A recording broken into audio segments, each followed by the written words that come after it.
Malzemelerimizi tezgahımızın üzerine aldık. Yumurtamızı sarısıyla akını ayırdım.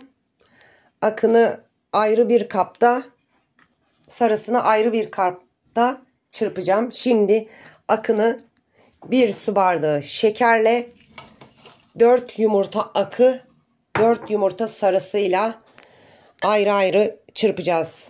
Köpürene kadar çırpalım. Yumurta akımızı şekerle beraber çırptık.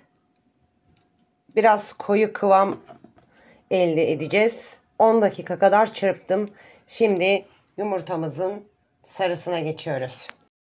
4 yumurtamızın sarısını çırpma kabımıza aldık. 1 çay bardağı kremamızı içine döküp onu da güzelce karıştırıyoruz. Hamurumuza geçelim. 4 su bardağı buraya un koydum. Alabildiğince unu yağla yedireceğiz. Yağımız oda sıcaklığında olmalı. Yumuşak olmalı. Bakın. Bakın. Bu şekilde unu yağla yedireceğim. Sonra diğer malzemeleri dökeceğiz. Unumuzla yağımızı güzelce yoğurduk. Yoğurduk derken bu şekilde oldu. Şimdi ortasını açıyoruz. 2 çay kaşığı kabartma tozumuzu döküyoruz. Ve yumurta sarısı ve çırptığımız kremamızı içine döküyoruz. Hamurumuz güzel bir doku elde ettim. Bakın. Şimdi parçalara ayırıp ceviz büyüklüğünde sonra açacağız. Yalnız un 4 su bardağı demiştim. Yarım su bardağı da ekledim. Ele yapışmayan bir hamur olacak. Bu şekilde ayırıp açalım. Hamurumuzu ceviz büyüklüğünde parça elde ettik. Böyle yuvarladık. Şimdi bunları açacağız. Çay tabağından biraz daha büyük açacağız.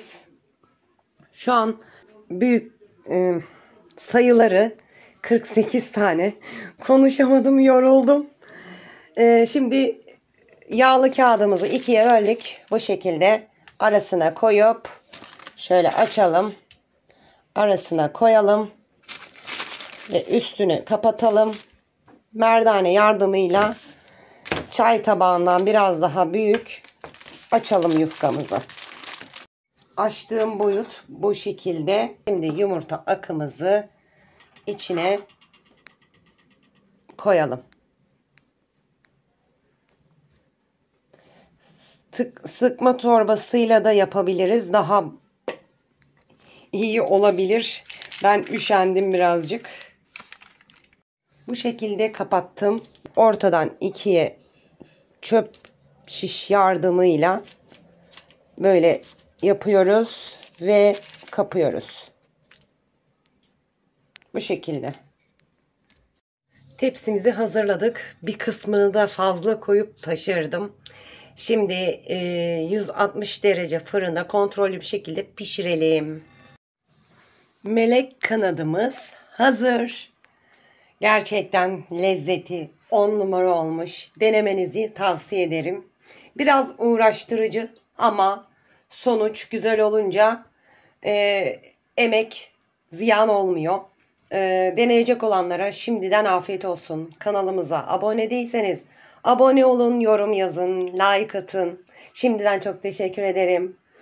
Bir dahaki videoda görüşmek üzere. Allah'a emanet olun. Bay bay.